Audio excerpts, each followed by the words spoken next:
నమస్తే, welcome to social post. నేను మీ మాధురి. ఈరోజు మనతో పాటు ఉన్నారు రేవంత్ చల్మల, వెల్త్ మేనేజర్. నమస్తే సార్. నమస్తే అండి. సార్, నితిన్ గడ్కరీ తీసుకున్న ఒక డెసిషన్ ఇప్పుడు ఆయన ట్రోల్ అవ్వటానికి ఆయనే మార్గం వేసుకున్నారా అనే ఒక డౌట్ని క్రియేట్ చేస్తుంది.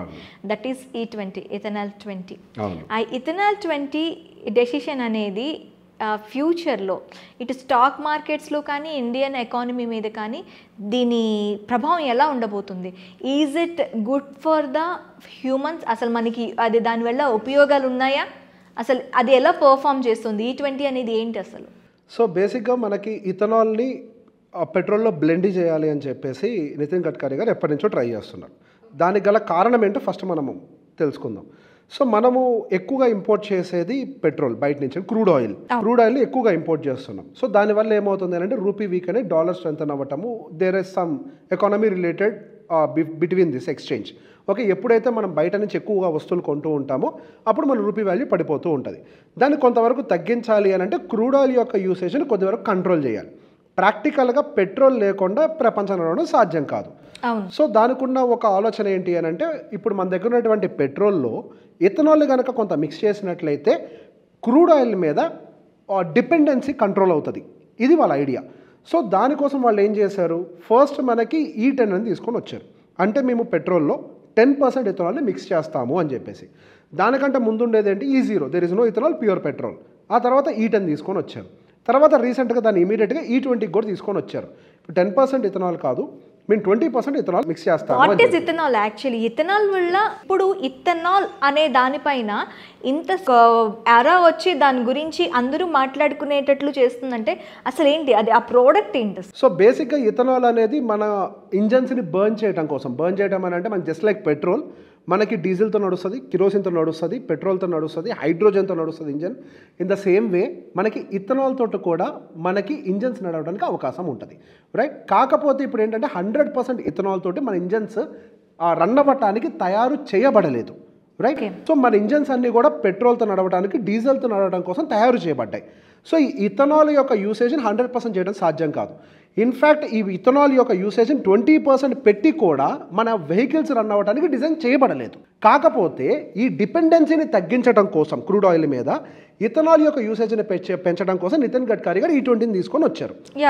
గతంలో మనము దాదాపుగా ఫైనాన్షియల్ ఇయర్ 25 అంటే పోయిన సంవత్సరంలో దాదాపుగా మనం $137 బిలియన్ ఇంపోర్ట్స్ని చేసుకుంటూ ఉండేవాళ్ళం. వాళ్ళు E10 తీసుకొని రావటం వల్ల అంటే 10% ఇథనాల్ని మిక్స్ చేస్తామని చెప్పడం వల్ల $13.7 బిలియన్ మనము ఇంపోర్ట్ని తగ్గించుకోవచ్చు.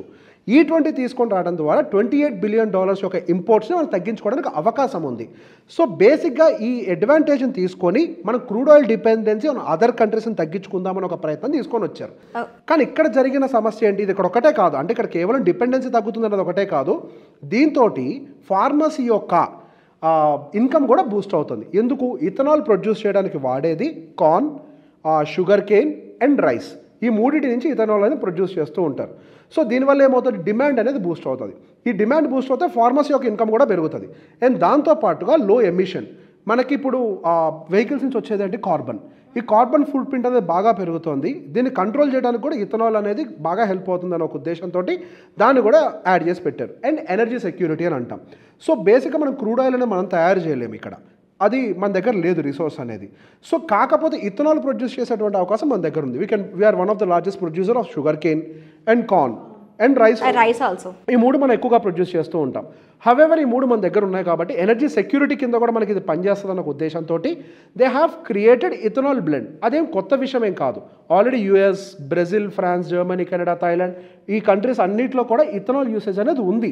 కానీ ఒక చిన్న తేడా ఏంటి అని అంటే ఇథనాల్ మేము ఇట్లా ఇంప్లిమెంట్ చేస్తాము అన్న విషయాన్ని అట్లీస్ట్ ఒక 4 years అడ్వాన్స్డ్గా ఆటోమొబైల్ కంపెనీస్కి ఇన్ఫార్మ్ చేసి ఉండాలి. బికాస్ దానికి సంబంధించిన ఇంజన్స్ని దానికి తగ్గట్టుగా వాళ్ళు తయారు చేయాలి. ఆ ఇంజన్ని అలా తయారు చేయకుండా ఇలా బ్లెండ్ చేసి వాళ్ళు కనుక వెహికల్స్లో కనుక యూజ్ చేస్తే ఇంజన్ ఇష్యూస్ పెరిగే అవకాశం ఉంటుంది. రీసెంట్గా డిటో ఇన్సూరెన్స్ కంపెనీ ఉంటుంది కదా, డిటో ఇన్సూరెన్స్ కంపెనీ ఒక పోస్ట్ చేసింది, మీరు రాంగ్ ఫ్యూయల్ యూజ్ చేయటం వల్ల గనక మీ ఇంజన్స్ ఫెయిల్ అయితే మేము ఇన్సూరెన్స్ కూడా ఇవ్వము అని చెప్పారు. సో ఇది కూడా జనాలకు నష్టం జరిగే అవకాశం ఉంది.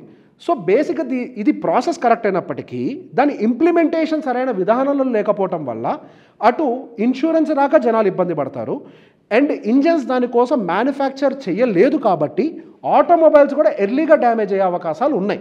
సో బేసిక్గా వీటన్నిటిని దృష్టిలో పెట్టుకొని వీళ్ళు ఒక టైం ఫ్రేమ్లో స్లోగా ఇంప్లిమెంట్ చేయాలి. Blending of ethanol is not wrong, but implementation కరెక్ట్గా లేకపోవడం ప్రాబ్లం క్రియేట్ అవుతుంది. అక్కడ మనం దానికి ఇప్పుడు మనకి ఇంప్లిమెంటేషన్ చేయాలి అన్న we're the not equipment now, we're not equipped now, అంటే మనం రెడీగా లేము. వాళ్ళు ఏమేమి చేసి ఉండాలి, ఫస్ట్ ఇంజన్స్కి ప్రిపేర్ అయ్యి ఉండాలి, అండ్ దాని తర్వాత వాళ్ళు ఇన్సూరెన్స్ కంపెనీస్ని ప్రిపేర్ చేసి ఉండాలి, అండ్ దాంతోపాటుగా ఫుడ్ స్కార్సిటీ కూడా ఏర్పడుతుంది. పోయిన సంవత్సరం షుగర్కి not sugar maybe corn related imports యాక్చువల్గా మనం ఎక్స్పోర్ట్ చేస్తూ ఉండేవాళ్ళం ఎంతో కొంత కార్న్ని, అండ్ మన బయట నుంచి తీసుకున్నప్పటికీ దాని percentage use to be very low.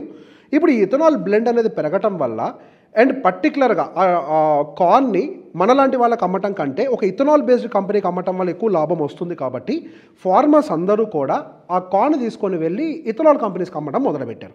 దానివల్ల ఇండియాలో కార్న్ రిలేటెడ్ షార్టేజ్ వచ్చింది. దానివల్ల దాదాపుగా 2000 టైమ్స్ ఎగ్జిస్టింగ్ ఇంపోర్ట్ కంటే కూడా ఎక్కువగా ఇంపోర్ట్ చేసుకోవాల్సి వచ్చింది.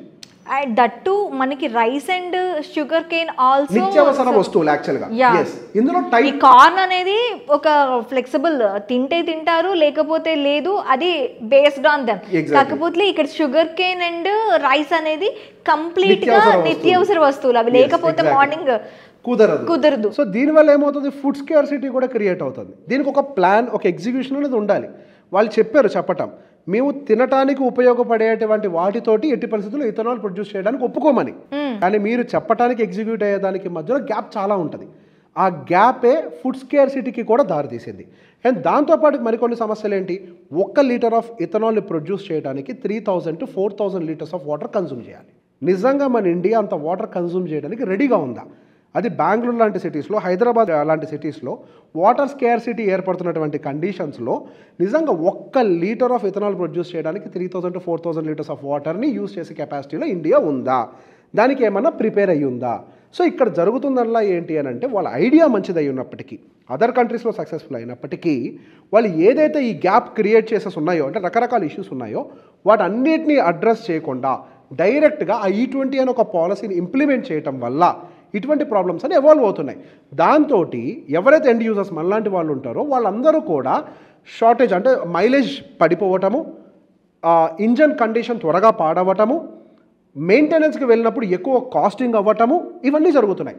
సహజంగా వాళ్ళు చెప్పింది ఏంటి, ముందు ఇథనాల్ బ్లెండ్ చేయడం వల్ల ఫ్యూయల్ కాస్ట్ తగ్గుతుంది, మైలేజ్ పెరుగుతుంది అని చెప్పారు. అదంతా కూడా రివర్స్లో జరుగుతుంది. ఫ్యూయల్ కాస్ట్ ఎక్కడా తగ్గలేదు, అండ్ మెయింటెనెన్స్ పెరుగుతోంది, మైలేజ్ పడిపోతుంది. సో బేసిక్ ఇవన్నీ కూడా రివర్స్లో జరగటం, అంటే ప్రాపర్గా దాన్ని ప్లాన్ చేయకుండా ఎగ్జిక్యూట్ చేయటం వల్ల ఇప్పుడు ఇథనాల్ E20 ఏదైతే ఉందో అది ఎక్కువ ట్రోల్స్కి గురవుతుంది. నితిన్ గడ్కరీ గారు ట్రోల్స్కి గురవుతున్నారు. ఓకే, మరి ఇది ఎకానమీ మీద కానీ స్టాక్ మార్కెట్ మీద కానీ దీని ప్రభావం ఎలా ఉంటుంది? సో గతంలో ఇథనాల్ మిక్స్ వస్తుంది అని చెప్పిన తర్వాత షుగర్ కేన్ రిలేటెడ్ ఇండస్ట్రీ అనేది బాగా బూస్ట్ అయింది. So sugar cane related industry దాదాపుగా పోయిన 2-3 సంవత్సరాల వరకు కూడా విపరీతమైన ర్యాలీస్లో ఉంది. ఎంటైర్ FMCG సెగ్మెంట్ అని అంటే ఫుడ్ రిలేటెడ్ సెగ్మెంట్ అంతా కూడా వీక్గా ఉన్నప్పటికీ ఒక్క షుగర్ కేన్ ఇండస్ట్రీ మాత్రం మంచి రిటర్న్స్ని డెలివర్ చేసింది. మళ్ళీ ఈ ట్రోల్స్ అన్ని రావటం వల్ల ఈ షుగర్ కేన్ రిలేటెడ్ ఇండస్ట్రీస్ కొద్దిగా స్లో అయ్యే అవకాశాలు ఉంటాయి. అండ్ 2, ఆటోమొబైల్ సెగ్మెంట్ మీద కొంతవరకు వర్కింగ్ క్యాపిటల్ పెరిగే అవకాశం ఉంది. బికాస్ వాళ్ళు కొత్త డిజైన్స్ని మళ్ళీ రెడీ చేయాలి. ఇథనాల్ బ్లెండ్కి రెడీ అయినటువంటి ఇంజన్స్ని రెడీ చేయకపోతే they will definitely face trouble. And ఎందుకంటే అటువంటి ఇంజన్స్ మార్కెట్లోకి రాబోతున్నాయి. అండ్ దాంతోపాటుగా వాళ్ళు కేవలం అంటే మ్యాండేటరీగా పుష్ చేయకూడదు, రుద్దకూడదు మన మీద, నువ్వు ఖచ్చితంగా ఇథనాల్ బ్లెండెడ్ పెట్రోల్ వాడాలని రుద్దకూడదు. వేరే కంట్రీస్లో పెట్రోల్ సపరేట్గా ఉంటుంది, అండ్ E20 పెట్రోల్ సపరేట్ ఉంటుంది, ఓన్లీ ఇథనాల్ సపరేట్గా ఉంటుంది. సో బేసిక్గా ఎవరైనా కానీ ఎండ్ యూజర్కి ఒక ఆప్షన్ ఇవ్వాలి. ఇప్పుడు మనకి డీజిల్ అండ్ పెట్రోల్కి ఎలాంటి ఆప్షన్స్ ఉన్నాయో సేమ్ అట్లానే ఇథనాల్ అండ్ పెట్రోల్ ఆప్షన్స్ ఉండాలి. ఓకే, అంటే దాని బేస్డ్ మోటార్ ఏదైతే ఉందో, ఇంజన్ ఏదైతే ఉందో దానికి యూజ్ చేసుకుంటాం. అంతే కదా. ఇప్పుడు మీరు 4 yearsకి టైం ఇస్తారు వాళ్ళకి, మరి ఇప్పుడు కొన్న వెహికల్స్ అవైతే పాత పెట్రోల్ వెహికల్కే డిజైన్ చేయబడ్డాయి కదా. అవును. మరి i20 దీనికి సూట్ కాదు కదా 4 years తర్వాత తీసుకొని వచ్చినా కానీ. సో బేసిక్ ఆప్షన్ ప్రొవైడ్ చేసుకుని ఉండాలి. ఈ ఆప్షన్ ప్రొవైడ్ చేయకపోతే కష్టం. అండ్ ఫుడ్ స్కేర్సిటీ రాకుండా ఉండాలి అని అంటే ఇందులో మనకి 2 types ఆఫ్ వేస్ ఉంటాయి ఇథనాల్ ప్రొడ్యూస్ చేయడానికి, Type 1 and Type 2. And Type 1 వచ్చేసరికి కంప్లీట్గా మనకి ఫుడ్ రిలేటెడ్ మెటీరియల్ నుంచి మాత్రమే తయారు చేయాలి. దాన్ని ఏమంటారంటే 1G అండ్ 2G అని అంటాం. Yes exactly. సో 1G ఏంటి అని అంటే డైరెక్ట్గా షుగర్ కేన్ నుంచి, రైస్ నుంచి అండ్ కార్న్ నుంచి తయారు చేసేది. 2G ఇథనాల్ ఏంటి అని అంటే వాటికి నుంచి వచ్చేటువంటి వేస్ట్తో తయారు చేసేది, అగ్రికల్చరల్ వేస్ట్, ఎండిపోయిన గడ్డి, పాడైపోయినటువంటి మెటీరియల్స్, వాటితో తయారు చేసేది 2G ఇథనాల్. సో బేసిక్గా మనం 1G ఇథనాల్ కంటే కూడా 2G ఇథనాల్కి ఎక్కువ ఇంపార్టెన్స్ ఇవ్వాలి.